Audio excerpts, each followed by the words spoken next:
Hey, dude.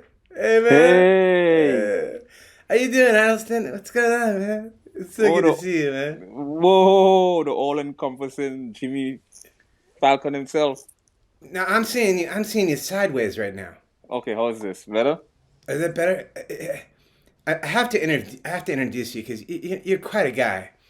Yeah. First off, your name is Atelston Fitzgerald Holder the First, Yes, sir. and your I think it's your nickname. Maybe it's your nickname or your stage name is Mr. Pregnant.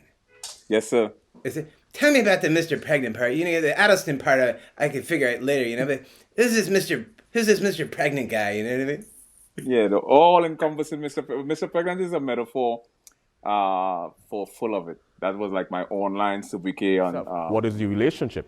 There's a level of arbitrariness between the word and what the word defines of the object, right? We can remove the word cup and we could replace cup with spoon. Pervasive in comedy with Mitch Hedberg. Where I like to throw out Mitch Hedberg, the surrealistic comedian. He said he threw a toothpick in the forest and said, "You home." That's so realistic.